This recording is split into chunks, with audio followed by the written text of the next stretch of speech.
दोस्तों स्वागत है आपका अपने चैनल नेट एडु पर।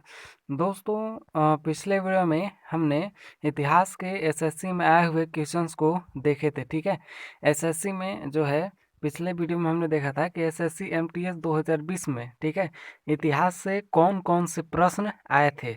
ठीक है, उना जो है 1999 से लेकर 2020 तक, ठीक है, जितने भी एसएससी के एग्ज़ाम हुए हैं उन सभी में इतिहास से कौन कौन से प्रश्न आए हैं, ठीक है, कौन कौन से प्रश्न आए हैं, ठीक है, आए हुए हैं, उन सभी को हम लोग इस वीडियो में देखने वाले हैं। ठीक है, पहले वीडियो में हमने एसएससी एमटीएस के बारे में देखा था।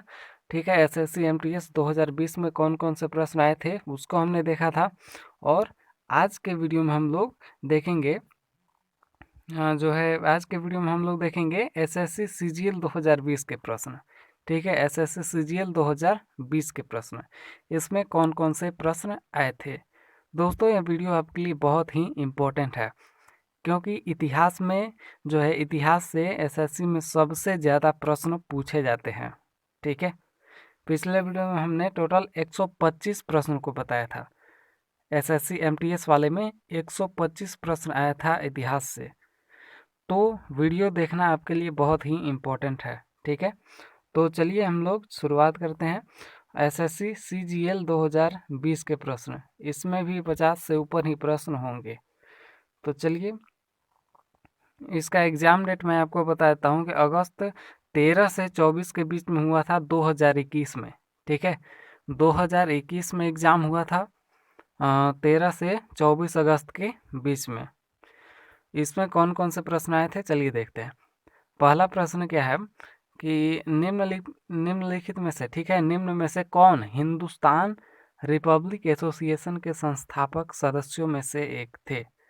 ऑप्शन है राम प्रसाद बिस्मिल, दूसरा है लाला लाजपत राय, तीसरा है सूर्या सेन और चौथा है जतेंद्र नाथ मुखर्जी। ठीक है, तो इनमें से जो है हिंदुस्तान रिपब्लिक एसोसिएशन के संस्थापक के जो सदस्य थे वो थे राम प्रसाद बिस्मिल। ठीक है, राम प्रसाद बिस्मिल सही उत्तर हो जाएगा, राम प्रसाद बिस्मिल। अगला प्रश्न चलिए, स्वामी दयानंद सरस्वती के संबंध में, ठीक है, निम्नलिखित में से कौन सा कथन असत्य है। स्वामी दयानंद सरस्वती के संबंध में कौन सा कथन असत्य है। अब जो है कथन क्या है। ऑप्शन ए, उन्होंने सत्यार्थ प्रकाश पुस्तक लिखी थी। दूसरा ऑप्शन है वे ब्रह्म समाज के संस्थापक थे। तीसरा कथन है कि उनका जन्म स्थान गुजरात था। और चौथा कथन है कि वे आर्य समाज के संस्थापक थे। देखिए इनमें से जो स्वामी दयानंद सरस्वती जी के संबंध में जो कथन है वो असत्य कथन पूछ रहा है ना, तो असत्य कथन दूसरा हो जाएगा। ठीक है, वे ब्रह्म समाज के संस्थापक थे, ये गलत है। ठीक है, ऑप्शन बी जो है इसका राइट आंसर हो जाएगा, लेकिन यह बात गलत है। अब चलिए अगला क्या कह रहा है प्रश्न, निम्न में से कौन किताब उल हिंद का लेखक था जिसने अपनी पुस्तक में आरंभिक 11वीं शताब्दी के भारत का महत्वपूर्ण विवरण दिया गया है। ऑप्शन है अल बुखारी, दूसरा है अल बिरूनी, तीसरा है अल ख्वारिज़मी और चौथा है अल किंदी। ठीक है, तो इसका सही उत्तर क्या हो जाएगा, अल बिरूनी। ठीक है, अल बिरूनी में भारत का महत्वपूर्ण विवरण दिया गया है। ठीक है, इसमें से अल जो है किताब उल हिंद का लेखक था। ठीक है, जिसने अपनी पुस्तक में आरंभिक 11वीं शताब्दी के भारत का महत्वपूर्ण विवरण दिया है। किसने दिया है, अल बिरूनी ने। ठीक है, किताब उल हिंद को किसने लिखा था, अल बिरूनी ने लिखा था। इसको भी आप लोग याद रखिएगा, किताब उल हिंद को किसने लिखा था, अल बिरूनी ने लिखा था। अब चलिए अगला प्रश्न, लंदन में द्वितीय गोलमेज सम्मेलन निम्न में से, ठीक है, निम्न में से किस वर्ष में आयोजित किया गया था। ऑप्शन है 1941, दूसरा है 1939, तीसरा है 1931 और चौथा ऑप्शन है 1925। देखिए जो द्वितीय गोलमेज सम्मेलन है वो 1931 में आयोजित किया गया था। ठीक है, 1931 राइट आंसर हो जाएगा, ऑप्शन नंबर सी 1931। अब चलिए अगला प्रश्न। अगला क्या कह रहा है कि बाबर ने मुगल साम्राज्य की स्थापना निम्न में से किस वर्ष में की थी? ऑप्शन है 1578, दूसरा है 1526, तीसरा है 1699 और चौथा ऑप्शन है 1634। देखिए, बाबर जब आया था तो उसने मुगल साम्राज्य की स्थापना कब किया था? 1526 में। ठीक है, ये दूसरा ऑप्शन जो है 1526 सही हो जाएगा। ठीक है, 1526 में ये सही हो जाएगा। अगला क्या कह रहा है प्रश्न कि मैसूर महल, खाली जगह दिया हुआ है, का निवास स्थान था। मैसूर महल किसका निवास स्थान था? ठीक है, तो ऑप्शन है बुंदेलो, दूसरा है बोडेयारो, तीसरा है चंदेलो, चौथा है पाल। देखिए, जो मैसूर महल था वो वोडेयारो का निवास स्थान था। ठीक है, ऑप्शन बी सही हो जाएगा, वोडेयारो का निवास स्थान था। ठीक है, अब चलिए अगला प्रश्न। अगला प्रश्न है, हिंदू पौराणिक मान्यताओं के अनुसार पट्टचित्र कला शैली किस भगवान को समर्पित है? ठीक है, जो हिंदू पौराणिक मान्यताओं के अनुसार, ठीक है, यह मान्यता मतलब है कि पट्टचित्र कला जो है किस भगवान को समर्पित है? तो ऑप्शन है भगवान ब्रह्मा, दूसरा है भगवान शिव, तीसरा है भगवान जगन्नाथ और चौथा है भगवान गणेश। देखिए, जो पट्टचित्र कला है वो भगवान जगन्नाथ को समर्पित है। ठीक है, ऑप्शन सी से हो जाएगा भगवान जगन्नाथ। अगला प्रश्न अब क्या कह रहा है, निम्न में से किसने लंदन में सर विलियम हटकर्जन वायली की हत्या की थी? देखिए, ऑप्शन है सुखदेव थापर, दूसरा है सूर्या सेन, तीसरा है मदन लाल ढींगरा और चौथा है खुदीराम बोस। जो लंदन में ही जाकर के मतलब सर विलियम हटकर्जन की वायली की हत्या कर दी थी। ठीक है, तो किसने की थी? तो ऑप्शन सी से होगा मदन लाल ढींगरा ने। ठीक है, मदन लाल ढींगरा। ठीक है, अब चलिए अगला प्रश्न। अगला क्या कह रहा है, वीर सुरेंद्र साई निम्न स्थान के रहने वाले एक स्वतंत्रता सेनानी थे। ऑप्शन है तेलंगाना, नागालैंड, सिक्किम और उड़ीसा। देखिए, ये उड़ीसा के रहने वाले थे। ठीक है, उड़ीसा के रहने वाले स्वतंत्रता सेनानी थे। एक बात मैं आपको और बताता हूँ कि यह जो बुक मैंने लिया है वो क्रैक गवर्नमेंट एग्जाम .com द्वारा लिखा गया है। ठीक है, तो यह बुक जो है बहुत ही इम्पोर्टेंट है, क्योंकि ये जो एसएससी के लिए बहुत ही इम्पोर्टेंट है, जो क्रैक गवर्नमेंट एग्जाम के द्वारा ही लिखा गया है। ठीक है, इसलिए इसको देखना तो आपको बहुत ही मतलब इम्पोर्टेंट है, इसके क्वेश्चंस को जानना। तो वीडियो को लास्ट तक देखते रहिए। ठीक है, कंटिन्यू। अगला प्रश्न क्या कह रहा है, चंद्रनगर, ठीक है, चंद्रनगर या जिसको चंदन नगर भी कहा जाता था, चंद्रनगर, ठीक है, 23 मार्च, ठीक है, 23 मार्च 1757 को ब्रिटिश नौसेना द्वारा कब्जा कर ली गई एक जो है खाली जगह दिया हुआ है कॉलोनी थी। ऑप्शन है डेनिश, दूसरा है फ्रेंच, तीसरा है पुर्तगाली, चौथा है डच। देखिए, मतलब जो है चंद्रनगर या जो चंदन नगर के नाम से भी इसको जाना जाता है।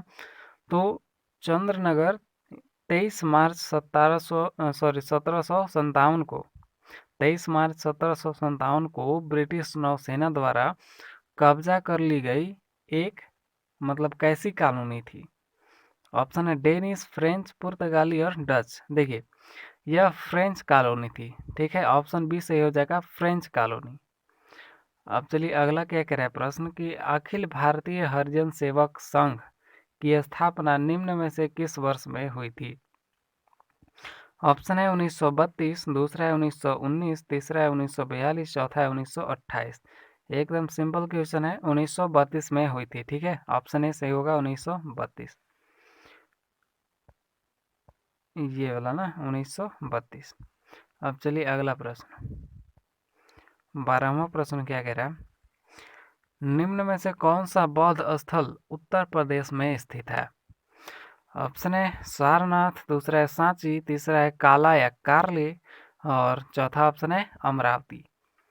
देखिए, जो मतलब कौन सा बौद्ध स्थल है जो उत्तर प्रदेश में स्थित है, तो सारनाथ स्थित है। ठीक है, ऑप्शन ए सही होगा सारनाथ।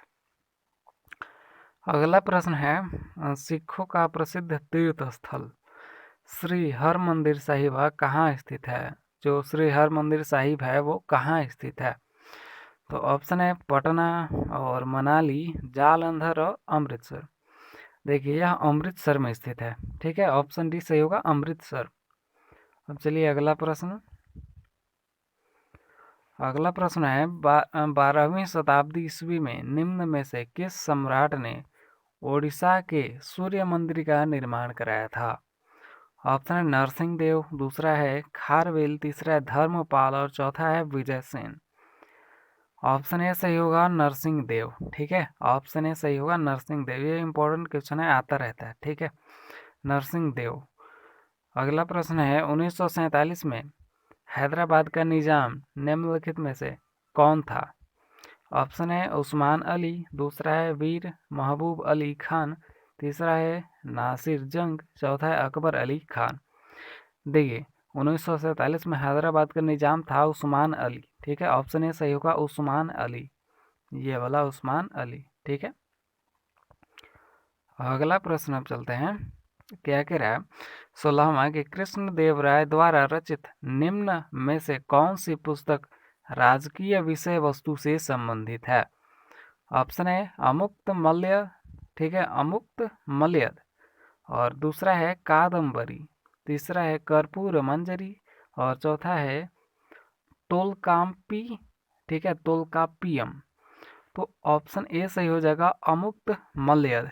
ठीक है, अमुक्त मल्यद जो रचित है। ठीक है, अमुक्त मल्यद रचा गया है कृष्णदेव राय के द्वारा, जो कि राजकीय विषय वस्तु से संबंधित है। ठीक है, ऑप्शन ए सही होगा अमुक्त मल्यद। अगला प्रश्न क्या कह रहा है विदेशी भूमि पर तिरंगा फहराने वाले पहले भारतीय का नाम क्या था? विदेशी भूमि पर सबसे पहले तिरंगा किस भारतीय ने फहराया था? ऑप्शन है एनी बेसेंट, दूसरा है लक्ष्मी सहगल, तीसरा है बेगम हजरत महल और चौथा है भीकाजी कामा। देखिए, ऑप्शन डी सही होगा भीकाजी कामा। ठीक है, भीकाजी कामा ने जो है विदेशी भूमि पर सबसे पहले तिरंगा फहराया था। ठीक है, ऑप्शन डी, ये देख लीजिए भीकाजी कामा।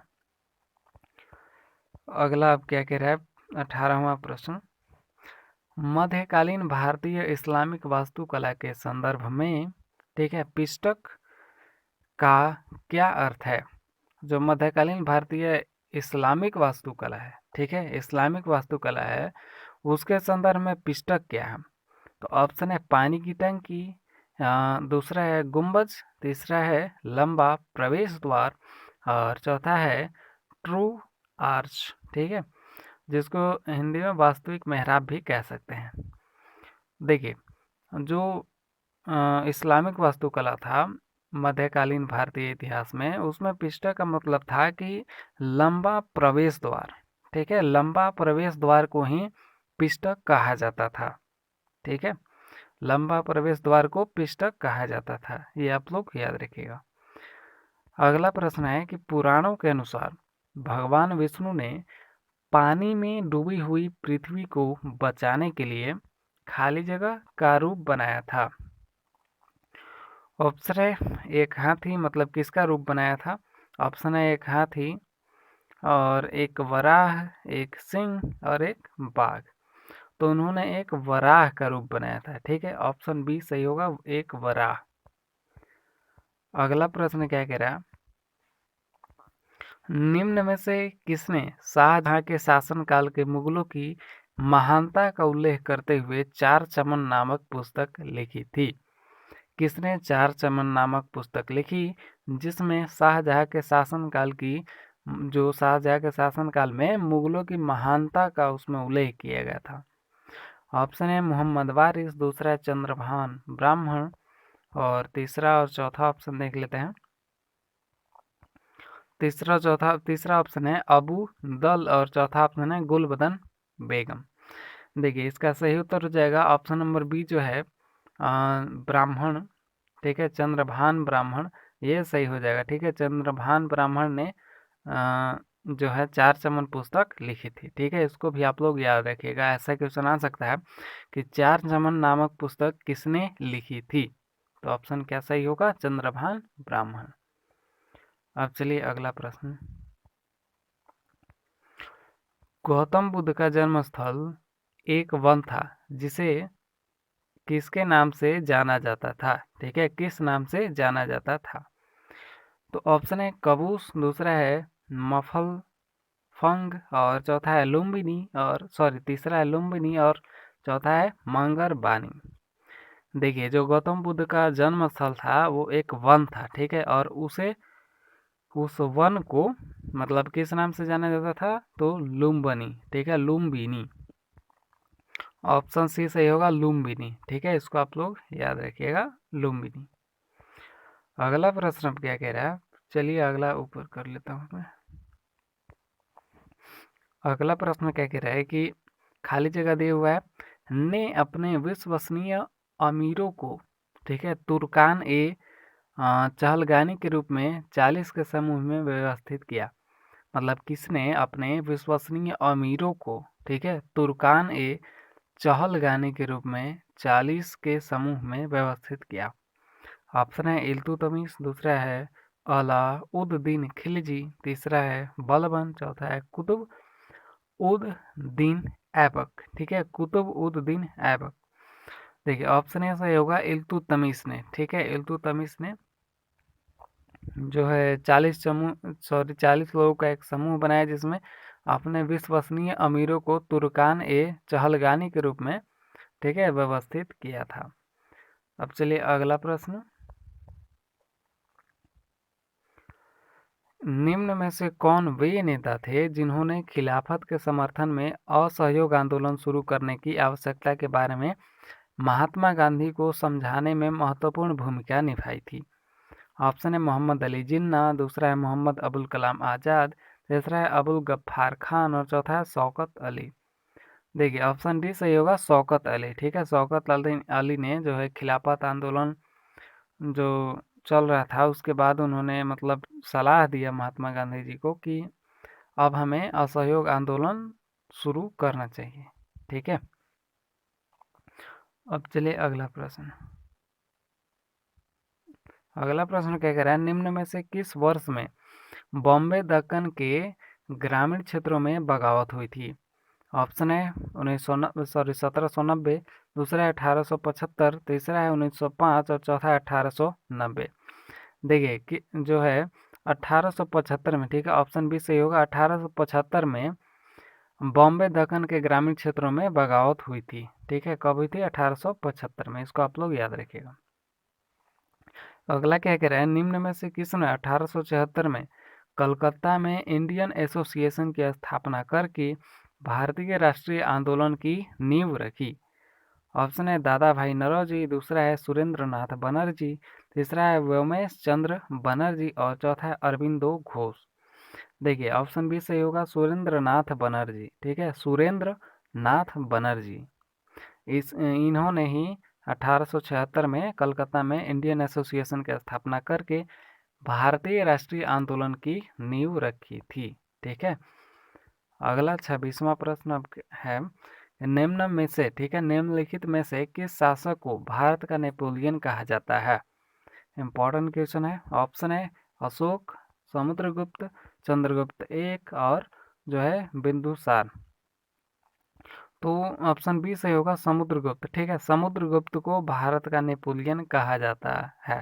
ठीक है, अगला प्रश्न अब देखते हैं, निम्न में से किसका प्रशासन एक ऐसा मॉडल बना जिसका अनुसरण अकबर ने किया जब उसने मुगल साम्राज्य को संगठित किया। तो किसका प्रकाशन एक मतलब किसका जो प्रशासन है एक ऐसा मॉडल बना जिसका अनुसरण अकबर ने किया था। ठीक है, जब उसने मुगल साम्राज्य को संगठित किया। तो चलिए ऑप्शन है इल्तुतमिश, दूसरा है शेरशाह सूरी, तीसरा है गयासुद्दीन बलबन, चौथा है बहलोल लोदी। देखिए ऑप्शन बी जो है शेर शाह सूरी सही हो जाएगा। ठीक है, शेर शाह सूरी का प्रशासन मतलब एक ऐसा मॉडल बन गया था, ठीक है, जिसका अनुसरण अकबर ने किया था। अगला आप चलिए, पुष्य भूति। ठीक है, पुष्य भूति जिन्होंने थानेश्वर से शासन किया था, खाली जगह दिया हुआ है, किस राजवंश के मतलब राजवंश के संस्थापक थे। तो खाली जगह का मतलब हुआ किस राजवंश के संस्थापक थे। ऑप्शन है चालुक्य, पांड्य, चेर और वर्धन। तो पुष्यभूति जिन्होंने थानेश्वर से शासन किया था वो किस राजवंश के संस्थापक थे। ऑप्शन सही होगा वर्धन। ठीक है, वर्धन राजवंश के संस्थापक थे। अगला प्रश्न क्या कह रहा है, निम्न में से किसने वैशेषिक दर्शन का मूल पाठ लिखा है। ऑप्शन है जैमिनी, दूसरा है कणाद, तीसरा है पतंजलि, चौथा है शंकराचार्य। देखिए जो है कणाद ने, ठीक है, ऑप्शन बी से होगा, कणाद ने वैशेषिक दर्शन का मूल पाठ लिखा है। अब चलिए अगला प्रश्न चलते हैं। अगला प्रश्न है 30वां। ठीक है, 30वां प्रश्न क्या कह रहा है, इंडियन एसोसिएशन की स्थापना निम्न में से किस वर्ष हुई थी। पीछे क्वेश्चन आया है। ठीक है, अगला है कि सॉरी, ऑप्शन है 1874 में, दूसरा है 1881 में, तीसरा है 1903 में और चौथा है 1856 में। तो इंडियन एसोसिएशन का स्थापना कब हुई थी, 1876 में। ठीक है, ऑप्शन ए सही होगा 1876। अगला प्रश्न क्या कह रहा है कि किस मुगल शहजादे ने 1657 में उपनिषदों का फारसी में अनुवाद किया था। ऑप्शन है बल्तुस्तान तुप्ताल्ला, और तीसरा सॉरी दूसरा ऑप्शन है मुराद मिर्जा, तीसरा है दारा सिको, चौथा है शाह सुजा। तो ऑप्शन सी से हो जाएगा दारा सिको। ठीक है, दारा सिको ने 1657 में ही उपनिषदों का फारसी में अनुवाद किया था। ठीक है, दारा सिको ने, याद रखिएगा इसको।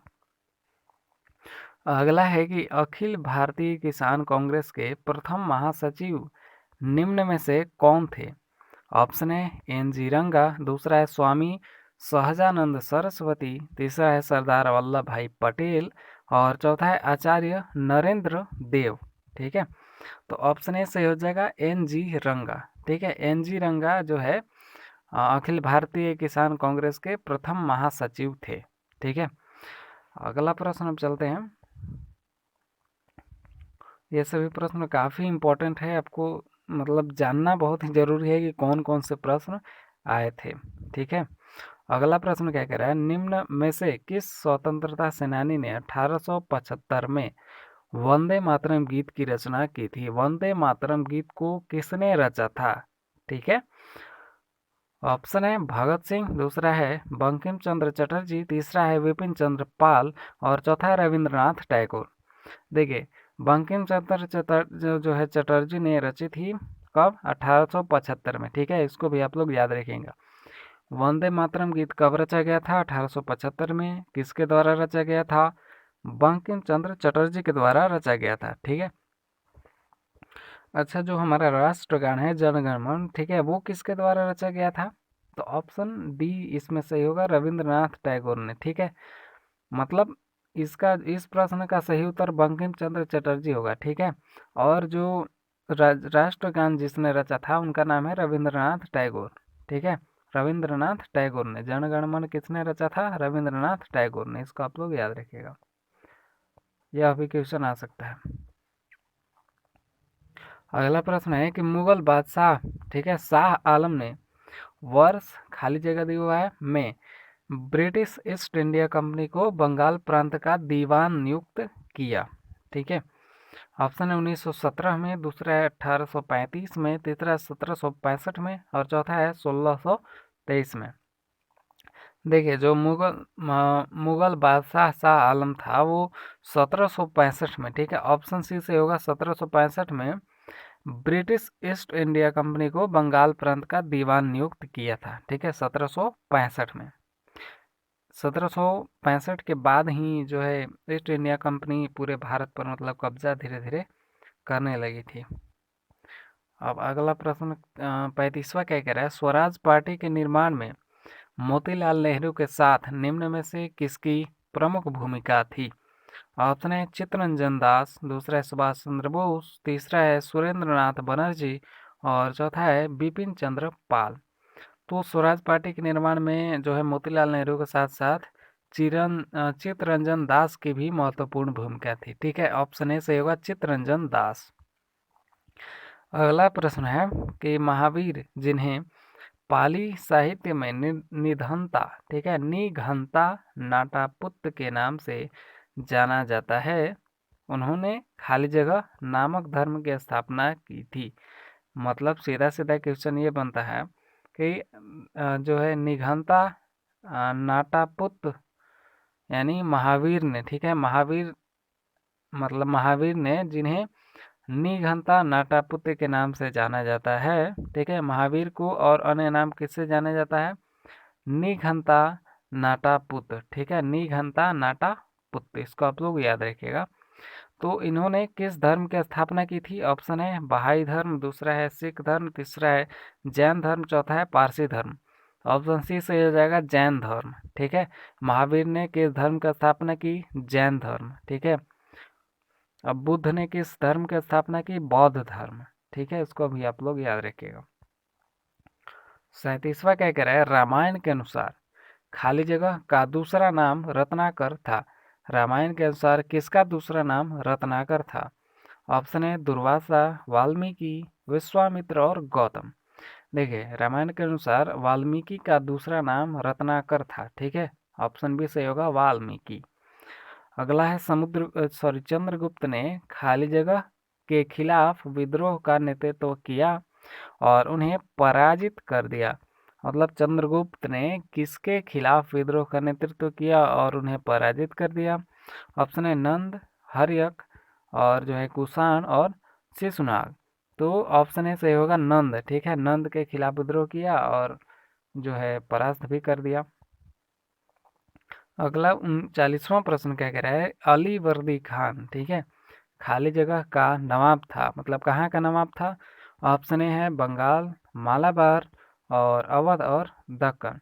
तो देखिए, इसका सही उत्तर हो जाएगा कि बंगाल। ठीक है, अली वर्दी खान बंगाल का नवाब था। इसको आप लोग याद रखिएगा, अली वर्दी खान कहाँ का नवाब था? बंगाल का नवाब था। अब चलिए अगला प्रश्न क्या कह रहा है, प्रश्न नंबर 40, निम्न में से किस वर्ष जापान ने भारत पर हमला किया जिसके परिणाम स्वरूप इम्फाल की लड़ाई हुई? ऑप्शन है 1901 में, 1862 में और जो है 1895 में और 1944 में।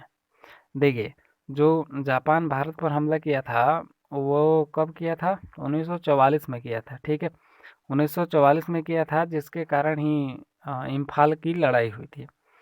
अगला है वैदिक ऋचाओं के मुख्य संग्रह को, ठीक है, खाली जगह कहा जाता है। मतलब क्या कहा जाता है? ऑप्शन है संहिता, मुख्य और पद और सूत्र। देखिए, जो वैदिक ऋचाओं का मुख्य संग्रह है उसको संहिता कहा जाता है।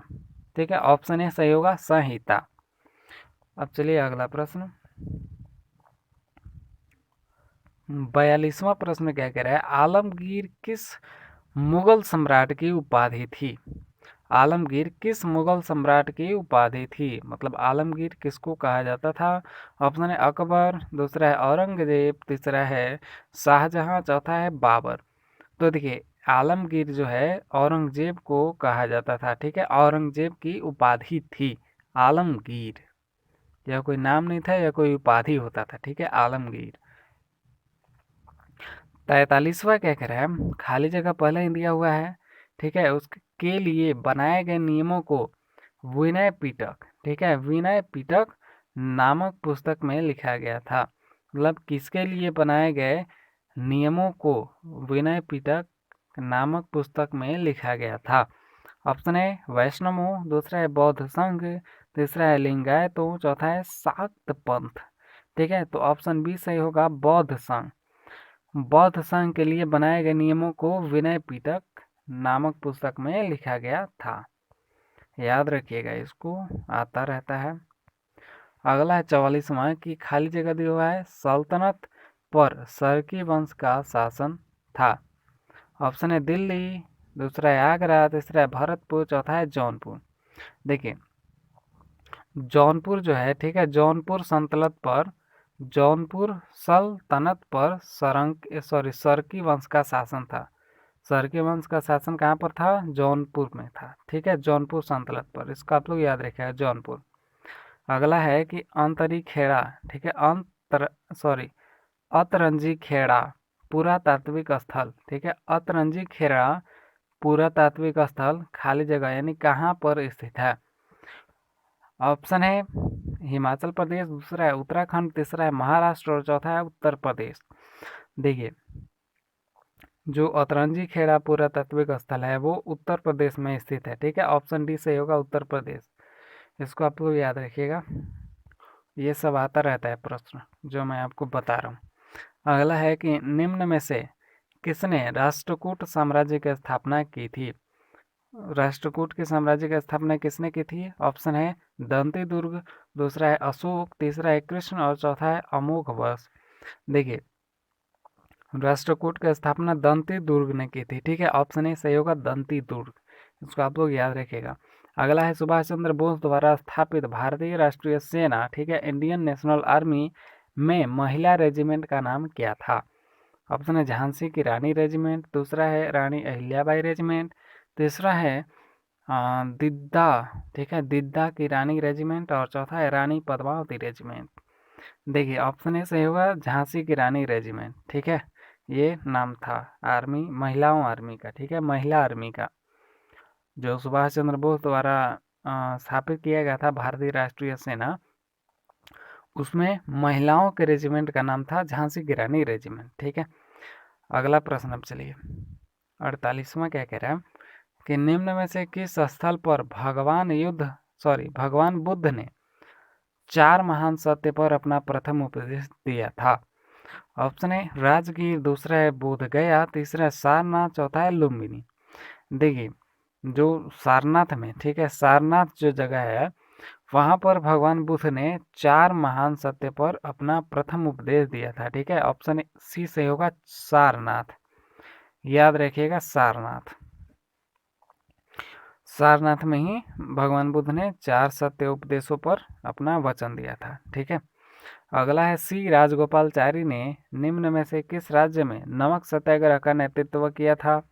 ऑप्शन है राजस्थान, दूसरा है गुजरात, तीसरा महाराष्ट्र, चौथा है तमिलनाडु। तो देखिए उन्होंने तमिलनाडु राज्य में नेतृत्व किया था, ठीक है, किसका? नमक सत्याग्रह का। अगला 50वां प्रश्न क्या कह रहा है? 50वां प्रश्न कि दिल्ली सल्तनत की पहली और अंतिम महिला शासिका कौन थी? ठीक है, दिल्ली सल्तनत की पहली और अंतिम महिला शासिका कौन थी?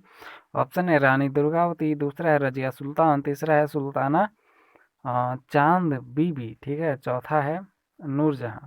देखिए ऑप्शन बी सही हो जाएगा, रजिया सुल्तान, ठीक है, रजिया सुल्तान थी जो दिल्ली सल्तनत की पहली और अंतिम महिला शासक थी, ठीक है, सॉरी अंतिम महिला शासिका थी।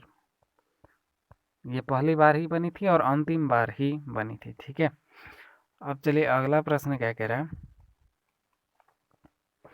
कि पदावली कीर्तन मध्यकालीन पश्चिम बंगाल यानी 15वीं से 17वीं शताब्दी में, ठीक है, खाली जगह की प्रशंसा में रचित गीतों को संदर्भित करता है। मतलब किसकी प्रशंसा में रचित गीतों को संदर्भित करता है?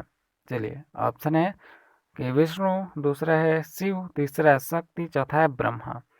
देखिए ये विष्णु की जो प्रशंसा में रचित गीतों को संदर्भित करता है। कौन? पदावली कीर्तन, ठीक है, पदावली कीर्तन एक पुस्तक है, मतलब एक रची गई गीत है, ठीक है, जो कि मध्यकालीन में पश्चिम बंगाल में 15वीं से 17वीं शताब्दी के बीच में रची गई थी, ठीक है। वो किसकी प्रशंसा के लिए रची गई थी? तो भगवान विष्णु की प्रशंसा के लिए रची गई थी, ठीक है। अब चलिए अगला, सर विलियम जोन्स ने निम्न में से किस वर्ष में कलकत्ता यानी कोलकाता में एशियाटिक सोसाइटी की स्थापना की थी? तो ऑप्शन है 1820, दूसरा 1800, तीसरा 1767, चौथा 1784। देखिए उन्होंने 1784 में कोलकाता में एशियाटिक सोसाइटी की स्थापना की थी। ठीक है, इसको आप लोग याद रखिएगा। एशियाटिक सोसाइटी की स्थापना कब हुई थी? 1784 में। कहाँ पर? कोलकाता में। अगला है, निम्न में से कौन हाउस ऑफ कॉमन्स में सीट जीतने वाले पहले भारतीय थे? ऑप्शन है हसरत मोहानी, दूसरा है दादा भाई नौरोजी, तीसरा है WC बनर्जी, चौथा है M.N. रॉय। देखिए दादा भाई नौरोजी थे, उन्होंने जो है हाउस ऑफ कॉमन्स में, ठीक है, हाउस ऑफ कॉमन्स में सीट जीतने वाले पहले भारतीय थे। कौन थे? दादा भाई नौरोजी। याद रखिएगा, ऑप्शन बी सही होगा, दादा भाई नौरोजी। अगला क्या है क्वेश्चन कि निम्न में से कौन संथाल विद्रोह के एक नेता थे? ऑप्शन है सूर्य सेन, दूसरा है V.R. अम्बेडकर, तीसरा है सिद्धू माझी, चौथा है स्वामी विवेकानंद। तो ऑप्शन सी सही होगा, सिद्धू माझी। ठीक है, जो सिद्धू माझी थे वो संथाल विद्रोह के एक नेता थे। अगला है 55 कि निम्न में से किसने वर्ष 1877 में अशोक के शिलालेखों का एक सेट प्रकाशित किया था? ऑप्शन है कालीन मैंकेजी, ठीक है, सॉरी मैकेंजी और अलेक्जेंडर कनिंघम। ऑप्शन सी है M.S. वॉट्स और चौथा ऑप्शन है DC सरकार। देखिए ऑप्शन बी सही होगा, अलेक्जेंडर कनिंघम। ठीक है, ऑप्शन बी सही होगा, अलेक्जेंडर कनिंघम, जिसने 1877 में, ठीक है, अशोक के शिलालेखों का एक सेट प्रकाशित किया था। अगला प्रश्न है, निम्न में से किस स्थल पर भगवान बुद्ध ने आत्मज्ञान प्राप्त किया था? ऑप्शन है बोध गया, दूसरा है वैशाली, तीसरा है राजगीर, चौथा है सारनाथ। ऑप्शन ए सही होगा, बोध गया। ठीक है, बोध गया में भगवान बुद्ध ने आत्मज्ञान प्राप्त किया था। चलिए अगला, भारतीय पुरातत्व सर्वेक्षण के पहले महानिदेशक कौन थे? ऑप्शन है अलेक्जेंडर कनिंघम, दूसरा है मोर्टिमर व्हीलर, तीसरा है लॉर्ड कर्जन, चौथा है जॉन मार्शल। देखिए ऑप्शन ए सही होगा, अलेक्जेंडर कनिंघम। ठीक है, जो कि भारतीय पुरातत्व सर्वेक्षण के पहले महानिदेशक थे। कौन थे? Alexander Cunningham. अगला प्रश्न, पाणिनि ने निम्न में से कौन सी पुस्तक लिखी थी? ऑप्शन है मनुस्मृति, दूसरा है रघुवंशम, तीसरा है कथा सरित सागर और चौथा है अष्टाध्यायी। देखिए ऑप्शन डी से होगा अष्टाध्यायी। ठीक है, अष्टाध्यायी जो है पाणिनि ने लिखी थी। किसने लिखी थी? पाणिनि ने। कौन सी पुस्तक? अष्टाध्यायी। ठीक है, इसको आप लोग याद रखिएगा, अष्टाध्यायी, चौथा ऑप्शन। अगला चलते हैं प्रश्न 59। क्या कह रहा है कि निम्न में से किस सिख गुरु ने तरन तारण साहिब की स्थापना की थी? ऑप्शन है गुरु नानक देव, दूसरा है गुरु रामदास, तीसरा है गुरु अर्जन देव, चौथा है गुरु गोविंद सिंह। एक ऑप्शन सी सही हो जाएगा, गुरु अर्जन देव। ठीक है, गुरु अर्जन देव ने जो है तरन तारण साहिब की स्थापना की थी। अगला प्रश्न क्या कह रहा है, अशोक राजाज्ञा के अनुसार राजा बनने के कितने वर्षों बाद अशोक ने कलिंग के साथ युद्ध छेड़ा था? जो अशोक जो हैं वो मतलब राजा बनने के कितने वर्ष के बाद, ठीक है, कलिंग के साथ युद्ध छेड़ा था? ऑप्शन है 5, दूसरा है 6, तीसरा है 7, चौथा है 8। तो उन्होंने 8 साल बाद, ठीक है, 8 साल बाद, राजा बनने के 8 साल बाद कलिंग का युद्ध छेड़ा था। अगला क्या कह रहा है प्रश्न, अशोक के शासनकाल के प्रमुख आयोजनों में से एक 250 ईसा पूर्व में राजधानी पाटलिपुत्र में, ठीक है, खाली जगह बौद्ध परिषद का आयोजन किया था। तो ऑप्शन है चौथी, जो है तीसरी और दूसरी और पहली। देखिए अशोक के शासनकाल के प्रमुख आयोजकों में से मतलब आयोजनों में से एक जो है 250 ईसा पूर्व में राजधानी पाटलिपुत्र में कायवा बौद्ध परिषद का आयोजन किया गया था।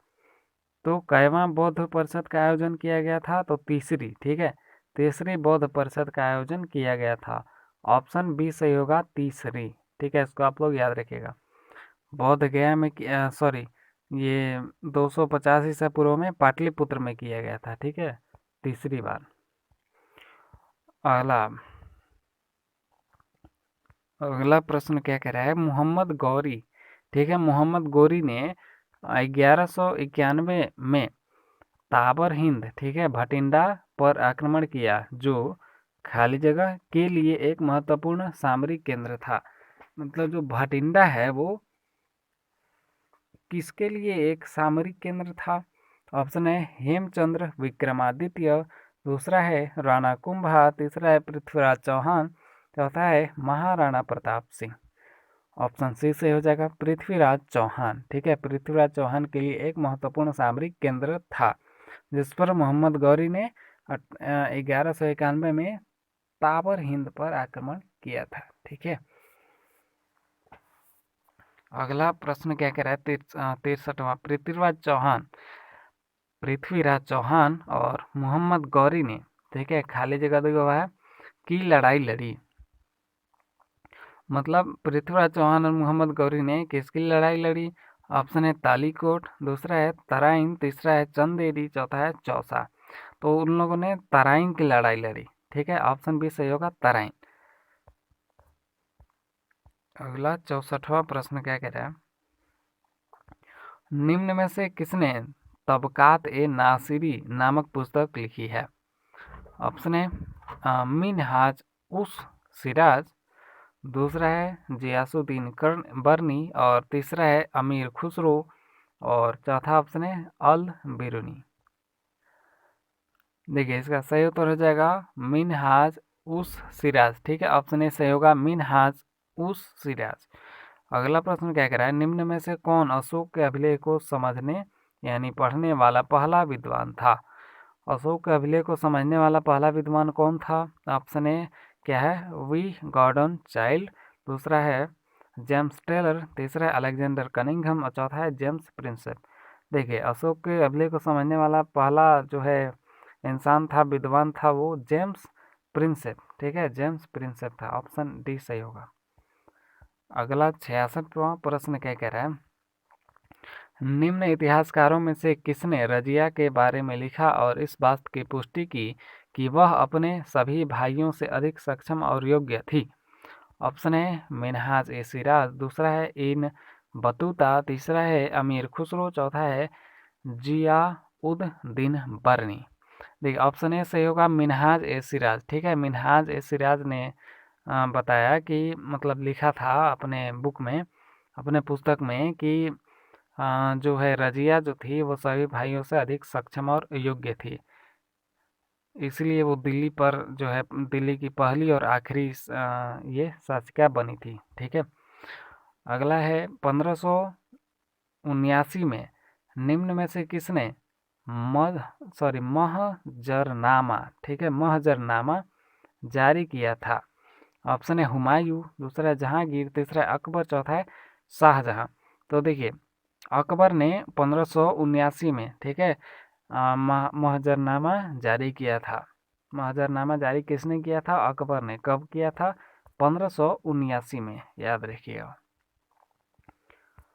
और 60वां प्रश्न क्या कह रहा है, निम्न में से कौन सा स्थान, ठीक है, स्मारक, स्थान या स्मारक गुजरात में स्थित है? ऑप्शन है बीवी का मकबरा, दूसरा है रानी की वाव, तीसरा अलाई दरवाजा, चौथा है हुमायूं का मकबरा। तो देखिए ऑप्शन बी से होगा, रानी की वाव। ठीक है, यह गुजरात में स्थित है। अगला है प्रश्न, गौतमी पुत्र सतकर्णी एक खाली जगह शासक था। ठीक है, एक खाली जगह यानी कैसा शासक था ये कह सकते हैं, या कहाँ का शासक था? ऑप्शन ए है सातवाहन, दूसरा है पार्थियन, तीसरा है पूर्वी गंगा, चौथा है मौर्य। ठीक है, ऑप्शन ए से होगा सातवाहन। ठीक है, यानी गौतमी पूर्ण सतकर्णी जो है एक सातवाहन शासक था। अगला प्रश्न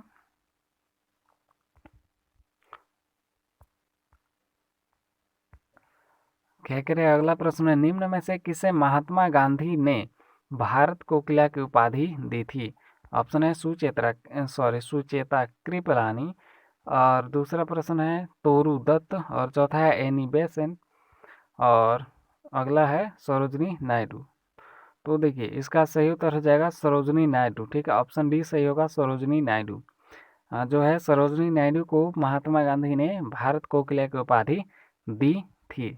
ठीक है, अगला प्रश्न क्या कह रहा है, भारतीय विद्रोह की शुरुआत 10 मई 1857 को मेरठ में हुई और यह खाली जगह यानी कब से कब तक चली और कब समाप्त हुई। ठीक है, ऑप्शन है 18 सितंबर 1859 को दिल्ली, और 15 अगस्त 1860 को झांसी, और जो है 13 मई 1858 को कोलकाता, और चौथा ऑप्शन है 20 जून 1858 को ग्वालियर। देखिए, जो भारतीय विद्रोह की शुरुआत 10 मई 1857 को हुई थी मेरठ में, और यह समाप्त कहाँ पर हुई, तो 20 जून 1858 को ग्वालियर में समाप्त हुई। ठीक है, ग्वालियर में समाप्त हुई थी 1 साल बाद। इसको आप लोग याद रखिएगा। अगला प्रश्न क्या कह रहा है, खानवा का युद्ध बाबर और खाली जगह के बीच लड़ा गया। बाबर और किसके बीच लड़ा गया था खानवा का युद्ध? ऑप्शन है हेमू, दूसरा है शेरशाह सूरी, तीसरा है टोडरमल, चौथा है राणा सांगा। तो खानवा का युद्ध जो है बाबर और राणा सांगा के बीच में लड़ा गया था, याद रखिएगा इसको। अगला प्रश्न चलिए, 72वां प्रश्न क्या कह रहा है, सॉरी 73वां। किस सुल्तान ने ऋषि की देखभाल के लिए एक अलग विभाग यानी दीवान ए अमीर को ही की स्थापना की? ऑप्शन है खिज्र खां, दूसरा है तुगरिल बेग, और तीसरा ऑप्शन है जलाल उद्दीन खिलजी, और चौथा ऑप्शन है मोहम्मद बिन तुगलक। देखिए, मोहम्मद बिन तुगलक ने, ठीक है, मोहम्मद बिन तुगलक ने कृषि की देखभाल के लिए एक अलग विभाग बनाया था। ठीक है, उस विभाग का नाम क्या था, दीवान ए अमीर कोही। ठीक है, वो अलग विभाग बनाया था कृषि की देखभाल के लिए। ठीक है, अगला प्रश्न अब चलते हैं 74वां क्या कह रहा है, निम्न में से किसने 1712 ईस्वी में भारत पर आक्रमण किया था? तो 1712 ईस्वी में भारत पर आक्रमण किसने किया था? ऑप्शन है मोहम्मद बिन कासिम, दूसरा है मोहम्मद गौरी, तीसरा है कुतुब उद दिन ऐबक। ठीक है, कुतुबुद्दीन ऐबक, और अगला है ऑप्शन महमूद गजनी। देखिए, 712 ईस्वी में, ठीक है, 712 ईस्वी में भारत पर मोहम्मद बिन कासिम ने हमला किया था। ठीक है, मोहम्मद बिन कासिम ने आक्रमण किया था 712 में। ठीक है, 712 ईस्वी में। अब चलिए अगला प्रश्न, अगला क्या कह रहा है, पैगंबर मोहम्मद ने खाली जगह दिया हुआ है शताब्दी में यानी किस शताब्दी में इस्लाम धर्म की स्थापना की? पैगंबर मोहम्मद ने किस शताब्दी में इस्लाम धर्म की स्थापना की? ऑप्शन है 8वीं, 9वीं, 7वीं और 6ठी। तो ऑप्शन सी से होगा 7वीं। ठीक है, उन्होंने 7वीं शताब्दी में इस्लाम धर्म की स्थापना की थी। ठीक है, किसने? पैगंबर मोहम्मद ने।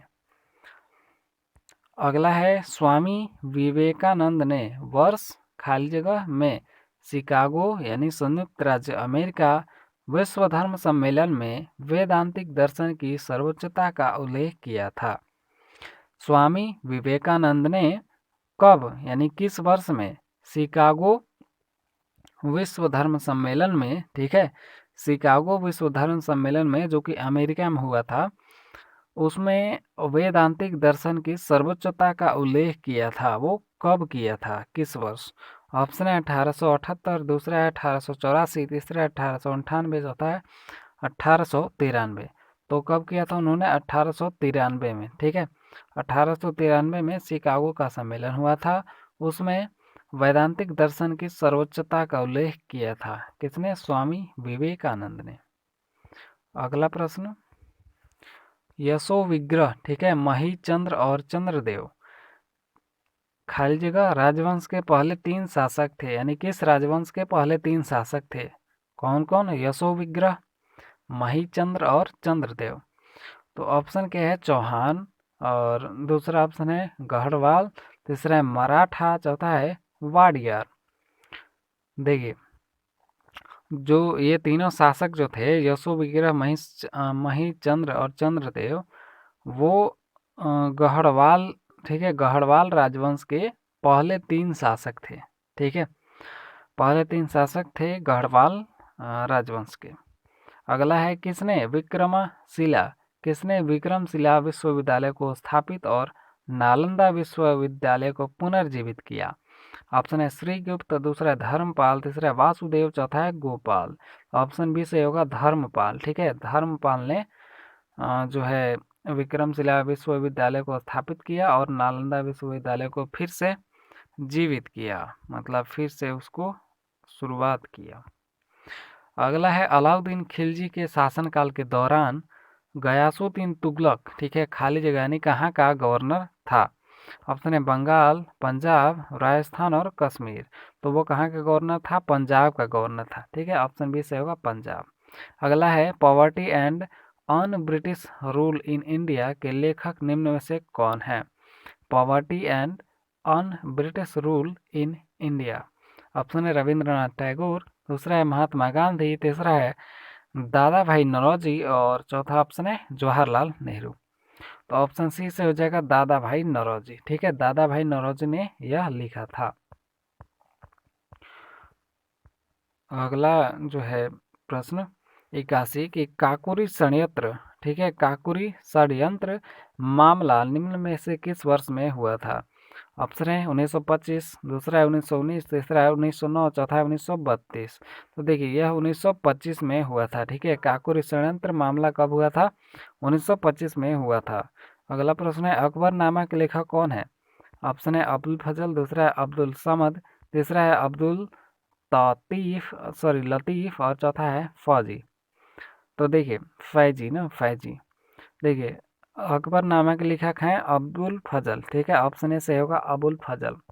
अकबरनामा किसने लिखा था? अबुल फजल। ठीक है, अकबरनामा में क्या लिखा गया है? तो अकबर के शासनकाल का उल्लेख किया गया है। ठीक है, अकबर की जीवनी और उसके शासनकाल का उल्लेख किया गया है अकबरनामा में। वहाँ तक समाप्त हुआ। अब अगले वीडियो में हम लोग देखेंगे SSC CHSL 2020 के प्रश्न। ठीक है, जिसका एग्ज़ाम डेट था अप्रैल 12 से 19 2021 में। ठीक है, 12 से 19 अप्रैल 2019 में 2021 में वहाँ तक चला था और उसके बाद अगस्त 4 से 12 तक चला था 2021 में, यानी 2 टाइम यह एग्ज़ाम चला था। तो ये सभी क्वेश्चंस को देखना जो है आपके लिए बहुत ही इम्पोर्टेंट है, क्योंकि नहीं देखेंगे तो जैसे पिछले साल के क्वेश्चन अगर आप नहीं देखेंगे कि मतलब कौन कौन सा प्रश्न आया था, किस तरह का प्रश्न आया था, तो आप अगले साल का जो है मतलब कि आने वाले प्रश्नों का अंदाज़ा आप नहीं लगा पाएंगे। ठीक है, उसके लिए पीछे का देखना बहुत ही ज़रूरी है, यानी आए हुए प्रश्नों को देखना बहुत ही ज़रूरी है अगर आपको जो है एग्ज़ाम देना है तो।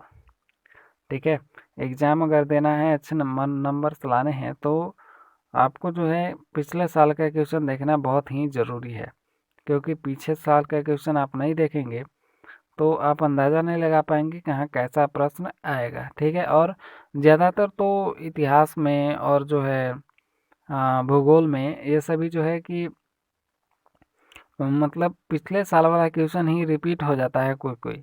ठीक है, पिछले जितने साल के क्वेश्चन आए हैं वो सभी रिपीट होते रहते हैं इसमें, लेकिन होता क्या है कि बस क्वेश्चंस को थोड़ा सा मतलब घुमा दिया जाता है। ठीक है, क्वेश्चन वही रहता है लेकिन पूछने का तरीका थोड़ा अलग रहता है। तो अब इसलिए पिछले साल का क्वेश्चन मैं देखने के लिए बार बार बोल रहा हूँ, क्योंकि पीछे वाला क्वेश्चन आप देखिएगा पिछले साल का, तो उससे जो है अगले मतलब एग्ज़ाम देंगे तो उसमें भी आपका तैयारी भी हो जाएगा। ठीक है, और पता भी चल जाएगा कैसा कैसा क्वेश्चन आता है, उसी के हिसाब से आप पढ़ेंगे भी। ठीक है, तो चलिए मिलते हैं हम अगले वीडियो में SSC CHL 2020 के प्रश्नों के साथ। तो तब तक के लिए जय हिंद। अगर वीडियो अच्छा लगा हो तो लाइक कीजिएगा और चैनल को सब्सक्राइब नहीं किए हैं तो सब्सक्राइब कर लीजिए।